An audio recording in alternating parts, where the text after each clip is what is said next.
when I saw the Okay. 20%. Wait a minute, 1 second. Yeah, there we go. Hold on. Wait. Now I gotta fix this. Hold on 1 second, good people. Sorry Yeah, no about that. problem. Yeah. All right. So yeah, that's where the revelation came in. That's where it's like I remember these things, and I remember some of the things that I thought that after being in the game, like looking at it in hindsight, like damn man, why my lawyer didn't understand that, or why did I sign this, and why am I giving away my publishing like that? You know what I mean? Or at least selling it for a small amount.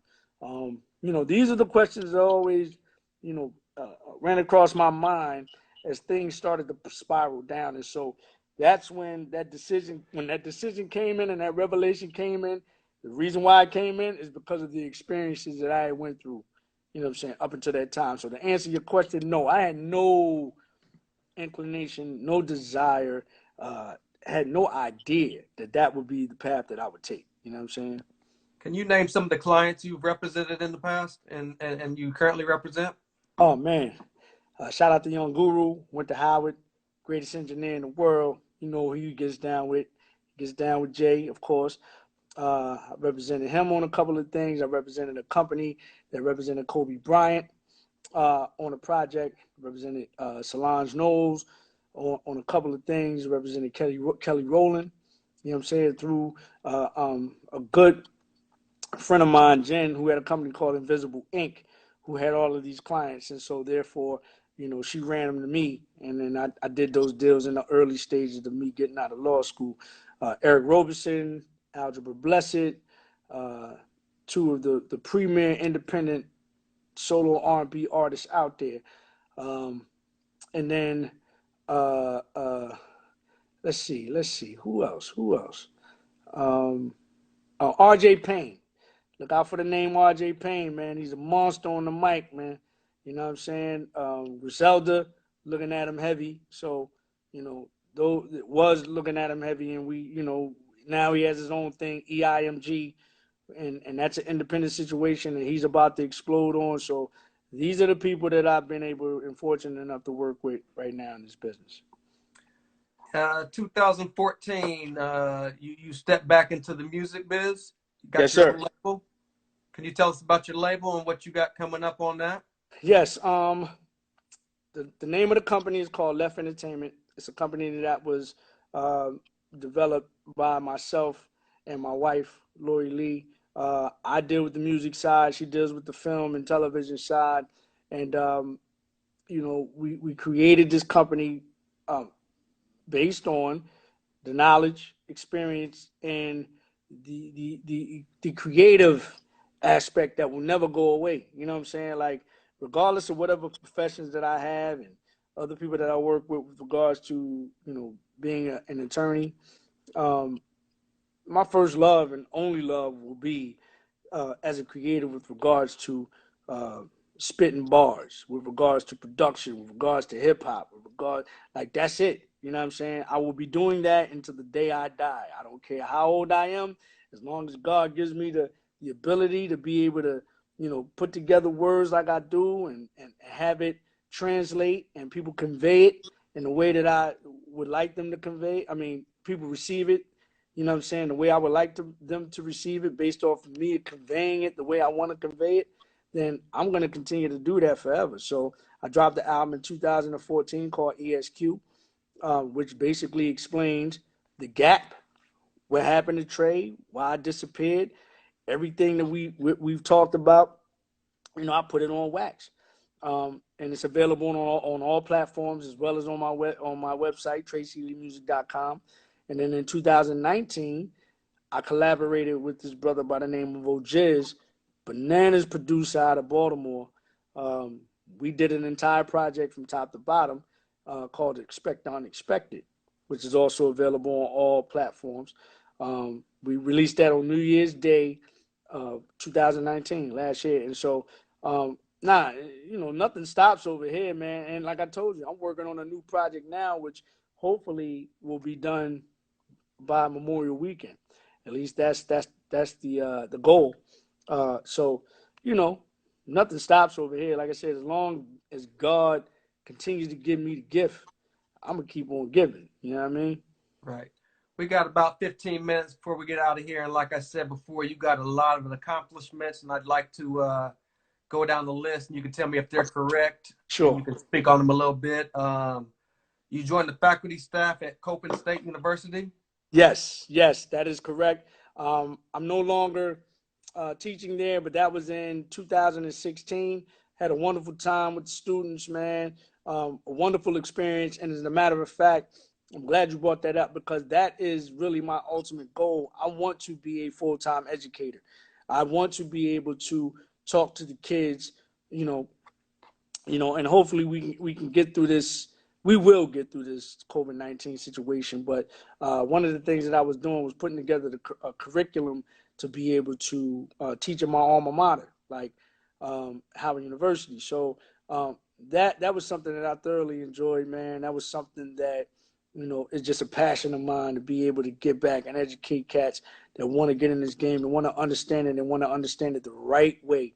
You know what I mean? To be able to make informed decisions. So yes, that is correct. Governor's Board for the Recording Academy, Washington, D.C. Yes, and thank the good Lord, I was just reelected for that position. So that's been a tremendous experience as well. To be able to, from that side of the fence, be able to sit down with other creatives in this area, not only in this area, but across the globe. It gives us an opportunity to be a voice in the process, not only with regards to the awards, but also um, there is something called Music Cares that is a heavy arm within the academy. It's a nonprofit, and I think a lot of people get a false perception about um, the Grammys and the Recording Academy because they base everything off the awards. Well, you know, rightfully so in certain situations. Maybe you could see it a certain way, but you'll never be able to effectuate change sitting on the outside if there is an issue. So that was part of the reason for me to take advantage of that situation and get in on the inside and see how it really is. And I mean, the Recording Academy does amazing things, man. So, I'm happy to be a part of it. I'm happy to be a voice, and hopefully, we'll be able to continue to, be able to contribute to making things better for, the artists across the globe with regards to, their craft and things like that. You're also a member of the Black Entertainment and Sports Law Association. Beasler. I was for a long, long, long, long time. Shout out to Matt Middleton and other people that are involved with Beasler. I really got to catch up on my dues, but you know what I'm saying? There's a lot of people that I still, chop it up with. I haven't been to a couple of the conferences lately, but I promise you this year, 2020, I will get back into the rhythm of that, but I'm definitely affiliated with that organization. American Bar Association. Same thing with them too. I have to catch up on my dues and all that, but yes, absolutely. Screen Actors Guild. Yes, I've been a SAG member since 2000. And the way I was able to achieve that, I was on a couple of episodes of Arliss. I don't know if people remember that. It was on Yeah, HBO right. about a sports agency.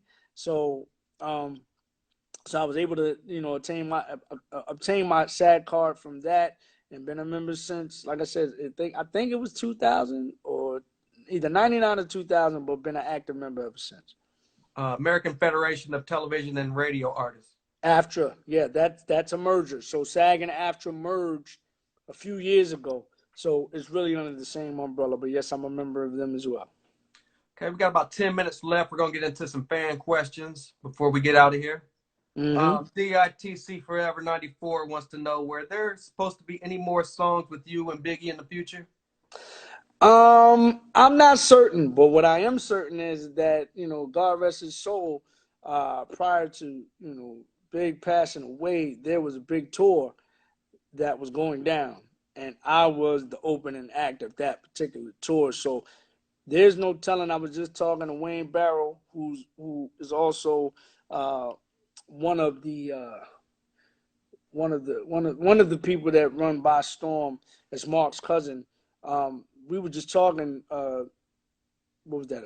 March 25th, a couple months ago, about how things would have changed had that went down. Had Big still been alive, like I don't even know if I would have went to law school because my whole career would have shifted. So, as far as us doing any more records, I don't know. But the one thing I do know is that that tour was going down. Tri-Barrel Gigolo wanted to know what was it like working with Biggie on your album. Oh, keep your hands high. Oh Yeah. man, that at that particular time was the single most. Trying to look for a better word, but I'll say exciting uh, part of my career because you talking about December '96. Big is at the top of the mountain. He's the big boy. He's the at the top of the heap. You know what I'm saying? He's the number one MC in the world. So I'm sitting in there working with him, and he's just giving me all the jewels about this business, about this game. You know what I'm saying? Like that he's soaked up since 1991. So even though I'm older than Big by 2 years, he's older than me with regards to this business and this game and his season, and he's the best in the world. You know what I'm saying? So it's like that was a blessing in itself. But let's not forget, after those jewels was dropped, then it became competitive. You see what I'm Mm-hmm. saying? Because Right. now we MCs. You know what I'm saying? That's a whole different. I wasn't in awe with regards to the MCmanship. I knew he was dope and I knew he was the best in the world. But hey, look, man, I got something to say too. You know what I'm saying? So that's how that went down. But as far as the schooling and the teachings, man, invaluable. Shady Beats wants to know who would like to work with the most after we get out of this lockdown artist. That's tough, man. That is who would I like to work with the most? That's tough. I mean, it would probably be somebody on the production side, uh, whether it be somebody like a Pharrell or, um, I mean, there's a couple like I would like to do something with. Oh, uh, like a Raphael Sadiq. Um, Payne. Oh yeah, me and Payne got something going down anyway. Like that's my brother. Like so that he don't count. You know what I mean? He don't count. Like that's already in the bag. You know what I mean? But as far as like people that I have not connected with, if that's what she's asking, um, yeah, man. I'm into I'm an artist. Like you know what I mean? Like I'm into different styles. Like I've been doing these battle rap. Black Thought. That's another one. You know what I'm saying? Like I'm into like the real artistry side. That's one thing that a lot of people don't know about me. Like I told you, I listen to everything. And that's why I've been doing these album battles on IG. You know what I mean? And so it gives me an opportunity to revisit some records. It gives me an opportunity to revisit albums. Study the sequencing, study who actually did the production, arrangements, the vocal, all of that stuff. You know what I'm saying? So um, if you're asking me who would I like to work with, I'm listening to people like those people that I just named from an artistry standpoint to see what can be pulled out with regards to something different that I've never tried before. You know what I'm saying? What does Tracey Lee consider the best phase of his life? Right now, this is the best phase of my life. If I'm because I'm alive, I'm married, happily married. I got two beautiful children. You know what I'm saying? My immediate family's still alive. Um, but if you're talking about in the past, it really wasn't this record deal. It was when I was in college. That was the best time of my life at Howard University. The record deal was actually a lot of that stuff is a blur. You know what I'm saying? And no disrespect to people that fight hard to get in this game, you know what I'm saying? Because I was one of them. But once you get in it, I mean, it's really a lot of smoke and mirrors. You make it what you make it, but there's a lot of things that you may not be willing to do, and some of the things I just wasn't. You know what I'm saying? I'm happy making music and I'm happy, being creative, but I don't want to be in a confine or be constrained and confined to certain rules and regulations and certain records that you got to make and certain people that you got to make them with. Like I don't get down like that. You know what I'm saying? So to answer your question, right now is the best time of my life. We got about 5 minutes before we get out of here. Can you tell your fans what you got coming up in the future and what to be on the lookout for? Indeed, man. Like I said, we on the lookout for this next project. It's called Glory. You know what I'm saying? Um, all I'm gonna say is this is just another phase, another chapter in Tracey Lee, Tracey Lee, and the way that I'm writing this thing. If you as an artist don't believe that your next work is your best work, then you got to reevaluate what you're doing. So I'm saying that to say that this is my. I said that about Expect the Unexpected, that was my best work ever. I'm saying that about this. This is my best work ever. I promise you. Until the next one. You know what I'm saying? So be on the lookout for that, in the next couple weeks. Other than that, that's my and be on the lookout. Me and D Dot, we getting back in the lab and we're gonna work on something after I get done this particular project. And yeah, man, I'm all, my ear is always open, and willing to listen to what's next and who's next. And so I'm looking forward and excited about what type of artists are going to come out of this COVID-19 situation, whether it be new ones or renewed ones, if you will, like artists that now should be reevaluating, their artistry. This is the perfect time to do that. So I'm excited about what comes out in the wash. You know what I mean? Well, Tracey Lee, I thank you for joining me tonight. It's been a pleasure. Been a fan since day Likewise. one. Can you shout out your social media and where everybody can find you at?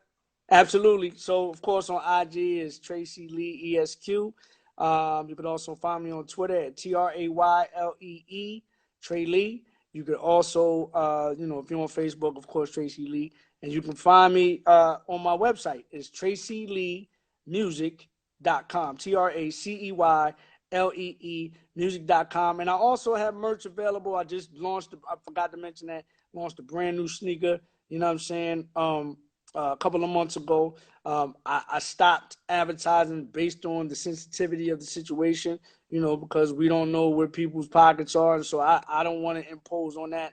But, based on commentary that I've heard and people's advice, I'm going to start pushing that back out there. So be on the lookout for more advertisement about my new sneaker, the T Lees, as well as merchandise that I have on my website, TraceyLeeMusic.com, and music that is unreleased that nobody's ever heard on my website, TraceyLeeMusic.com, TraceyLee music.com.